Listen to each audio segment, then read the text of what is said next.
एक, कढीपत्ता जास्त दिवस साठवला तर तो काही दिवसांनी काळा पडू लागतो, त्यामुळे कढीपत्ता छान धुवून उन्हामध्ये वाळवून घ्यावा। नंतर कढीमध्ये थोडेसे तेल घालून सुकलेला कढीपत्ता खरपूस भाजून घ्यावा व हवाबंद डब्यात साठवून ठेवा।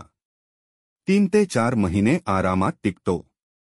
2. फ्रीजमध्ये भाज्यांच्या ट्रे खाली पाणी साचले असेल तर एका स्पंजच्या साहाय्याने पाणी पुसून घ्यावे, यामुळे फ्रीज लगेच साफ होतो। 3. पांढरे तीळ खराब होऊ नये म्हणून तीळ गॅसवर मंद आचेवर थोडेसे खरपूस भाजून मग एका हवाबंद डब्यात साठवून ठेवा। वर्षभर खराब होत नाही। 4. शाळेच्या टाईमचा उपाय।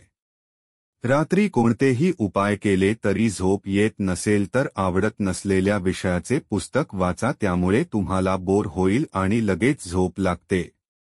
5. मसाल्यांचा डब्यात जिरे, मोहरी, तीळ, मसाले यांच्या प्रत्येक साच्यात स्पेशल वेगवेगळा चमचा ठेवावा, म्हणजे ओले हात लागून वस्तू खराब होणार नाहीत व एकमेकांत मिक्स होणार नाही।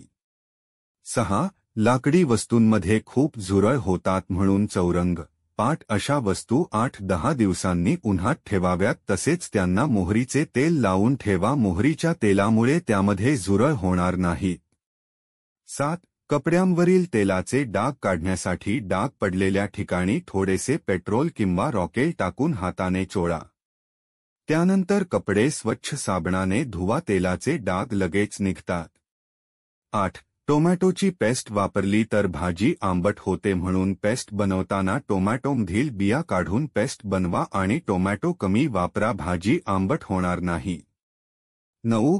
हिरव्या पालेभाज्या फ्रीजमध्ये साठवताना धुवून साठवू नका, त्यामुळे त्या लवकर खराब होतील, जेव्हा तुम्हाला भाजी बनवायची असेल त्यावेळेसच धुवा। 10. फळे शक्यतो फ्रीजमध्ये ठेवू नये, बाहेरच ठेवावे। 11. डाळ किंवा तांदूळ जर थोडा वेळ भिजवून शिजवला तर लवकर शिजतो, तसेच गॅस देखील कमी लागतो, गॅसची बचत होती। 12.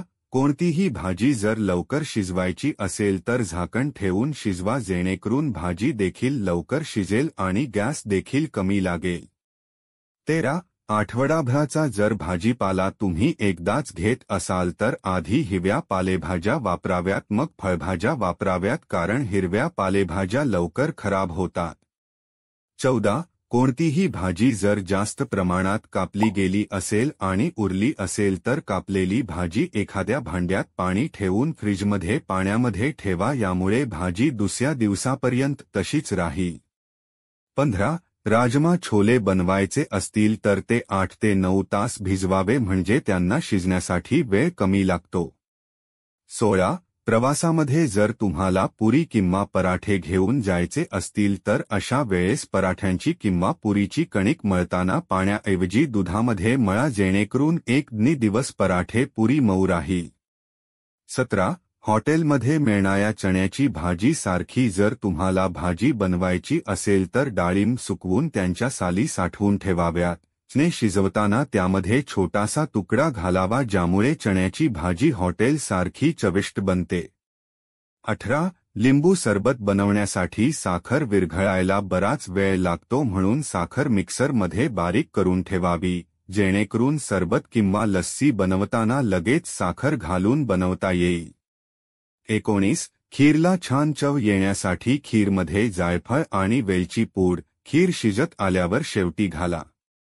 20. कोणतीही भाजी किंवा कोणताही पदार्थ बनवताना खोलगट भांडे वापरण्याऐवजी पसरट भांडे वापरा, अन्न लवकर शिजते आणि भांडे देखील लवकर गरम होते। 21. गोड भजी, गुलगुले बनवताना भजीचे मिश्रण पाण्यामध्ये बनवता दूध घालून बनवा, त्यामुळे भजी खूप चविष्ट होतील। 22. खीर बनवताना त्यामध्ये केसर टाकायचे असेल तर डायरेक्ट खीर मध्ये टाकता थोड्या दुधामध्ये मिक्स करून थोडे थोडे खीर मध्ये मिसळा, खीर चविष्ट होईल, तसेच रंग देखील छान येईल। 23. ग्रेव्ही बनविताना ग्रेव्हीमध्ये उकळी आल्यावर कांदा टोमॅटो बारीक करून टाकल्यास ग्रेव्ही घट्ट आणि चविष्ट बनते। 24. कोफ्ता बनवताना त्यात बेसन मिसळा, कोफ्ता मऊ होईल। 25. श्रीखंड जास्त फसफसू नये म्हणून चक्का फेटून झाल्यावर श्रीखंडसाठी लागणारी साखर थोड्या दुधात विरघळून मग चक्क्यामध्ये मिक्स करावी.